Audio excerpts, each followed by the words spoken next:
Hi there, this is Super Designs from Noble Desktop. This video is the second part of a pair of videos on how to use PSD files in After Effects.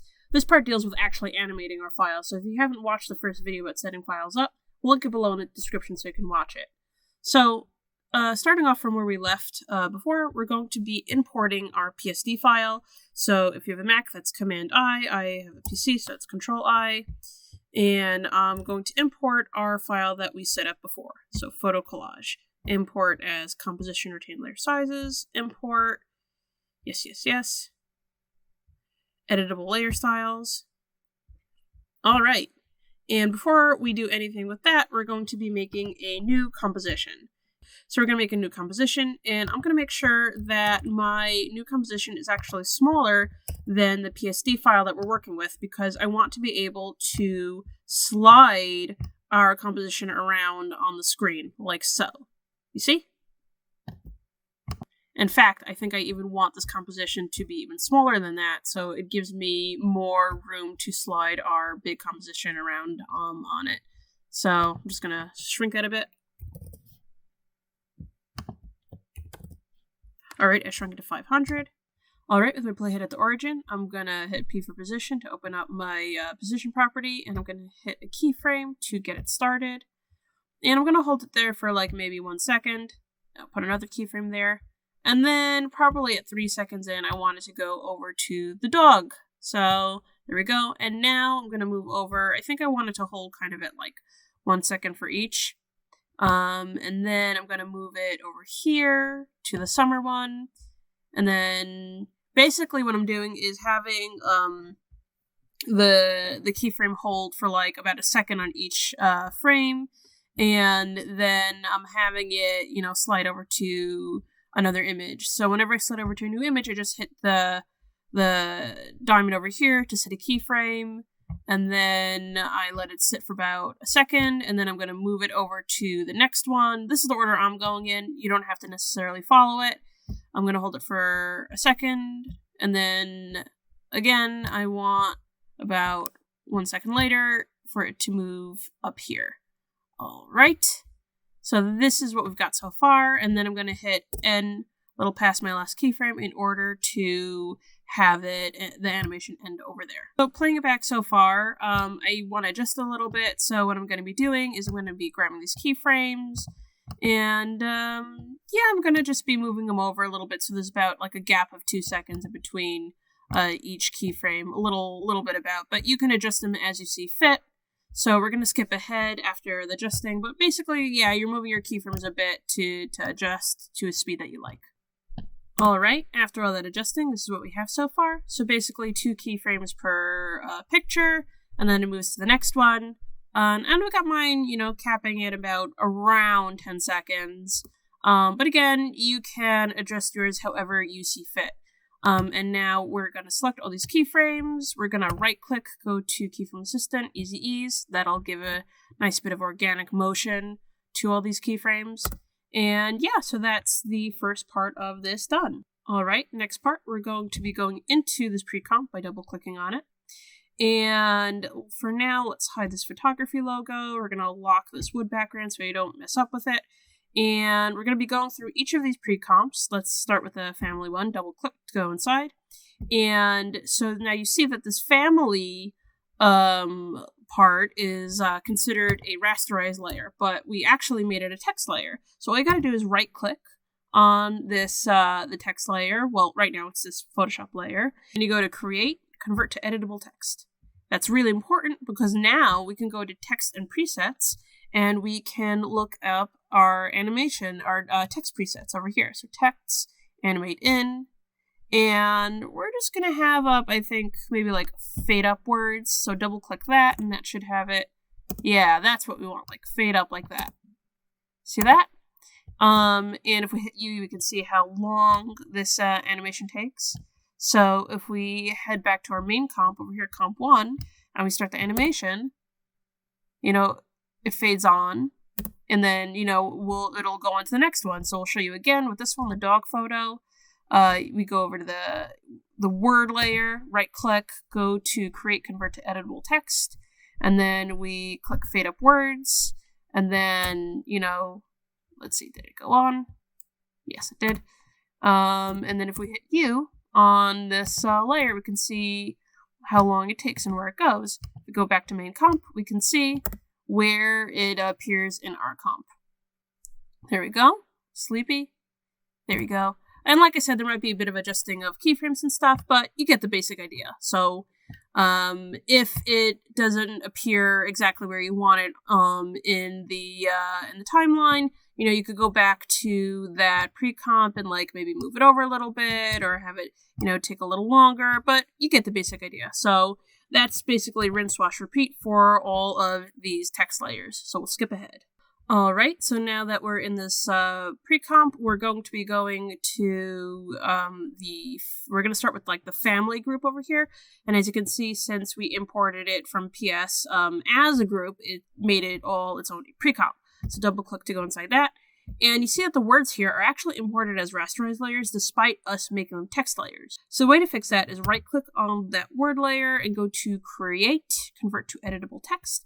And that's really important because what we want to do next is apply a text preset to it. So we go over to effects and presets, animation presets, we go over to text, animate in, and we're going to be doing fade up characters. So we double click that, and if I play that, you'll see it fades on just like that.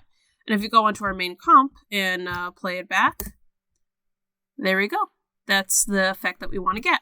So we're going to move our playhead to where the dog photo comes in, and we're going to head into photo collage, double click dog photo. Once again, see what I did? Create, convert to editable text on that word layer, and double click for fade up characters. And if we head back to the main comp, there we go. That's exactly what we want. Now, of course, if you want, you can adjust by, you go back to, whatever pre-comp you're working with, hit U to see all the animated keyframes, and maybe we can, slide them back a little bit. If you want, you can make them go a little quicker by sliding them together, but that's a basic idea. So you just honestly just rinse, wash, and repeat for all of these pre-comps. So let's skip ahead. All right, now we have all that text out of the way. This is what it looks like so far. So the next thing that we're going to be doing is dropping in our logo file and our texture file, and we're going to be animating the logo, and then we're pretty much done. So let's get to that. All right, so back into importing, so Command-I or Control-I, depending on your machine. And we want to drop in a film grain video and also the photography logo. So both of these guys, a composition or retain layer sizes, import, yes please. So we drag and drop it into our layer stack. We're going to hit S for scale to shrink it down. There we go. So it looks more pronounced. We're going to put it on overlay for our modes. If you don't see modes, by the way, just hit toggle switches and modes. And then if we play it, you'll see like this nice film grain effect happening. If it's too slight for you, you can change the the layer mode to maybe hard light, something like that. So it's a little more obvious. I ended up settling on linear light. So as you can see, it's too short for our whole animation. So let's right click on that, go to time stretch. Let's have this thing last maybe 15 seconds. So it's long enough for our animation. And yeah, we can see that we've now got this nice film grain effect. So now the next thing and the last thing is to have our photography logo animated. So let's drag and drop our photography logo on top, and we have it positioned in here. And let's actually, in order to have it stand out, let's put a new layer, solid. Let's make it white and drop it in below the photography logo. Now we're going to have this whole thing animate on all together. So don't worry about the white solid covering it up just yet. So let's double click to go inside the photography logo. So as you can see, we now have this file come in as a vector, which is really important because we're going to be right clicking and go to create shapes from vector layer. And then we toggle open our new layer. Let's actually rename it. I'm going to hit enter or return, depending on your machine. Photography logo. And I'm going to click add, and I'm going to click trim paths. And basically what this does is that this can only be made from a vector file. Basically it is instructing the program to, when I adjust the start and end of these keyframes, it's telling me when to cut off. Oh, well, I'm telling it when to cut off this image. And again, it only works with anything that's a vector. So basically around 6 seconds in, I think should do it. Let's click start and have it 100%. So we're going to have this thing kind of like slide on, like write itself on and appear. And then about 2 seconds later, maybe like 8 seconds in, let's have the start go back to 0. And if we play that, you can see that it kind of writes itself on. It's a pretty cool effect. So now that we've animated that, I'm actually gonna, forget that it's starting at like 6 seconds in. Let's actually bring it back to the origin. So we're gonna head back to our main comp. Let's hide this white solid so we can preview our animation. And when we get to this last photo over here, the generations one, let's slide our logo over here. So it starts coming in just as generations like writes itself on. There we go. So it ends over there. And then the logo comes on. Let's actually extend the timeline a little bit. And let's turn on this white solid over here. And we're going to have this white solid like fade on right after. So I hit T for opacity, it's for transparency. My white solid selected. I'm going to hit that stopwatch to set a keyframe. It's at 100%. And I'm going to actually shift that over a little bit to just when the logo starts appearing on. You can see it lines up with that pre-comp over there.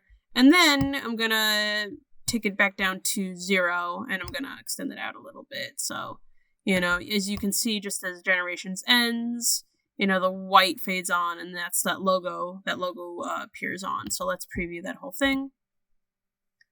All right, so we've got it going exactly how we want it to. Very good. The words write themselves on. It's moving from picture to picture. We've got that nice film grain going on. And there we go. And then it fades to white, and then the logo appears on, and that's our animation. So that's it. Knowing how to organize a Photoshop file is super useful for every motion graphics artist. Oftentimes we get handed files to be animated that have combined layers or unnamed layers, effects that can't be translated, all sorts of things. You can use this technique to help you with animating still images like portraits, animatics, animating smart object logos that were part of a Photoshop file, animating your own projects that you make in Photoshop, for instance. It's super important, super versatile. So yeah, that's all for this tutorial. I hope you enjoyed learning how to set up your own Photoshop files in Adobe After Effects. And yeah, if you have any questions or suggestions for future tutorials, please let us know in the comments. Let us know if you have any motion graphics projects that you're working on for work personally. We'd love to help you out. So this has been Sapar Zines for Noble Desktop.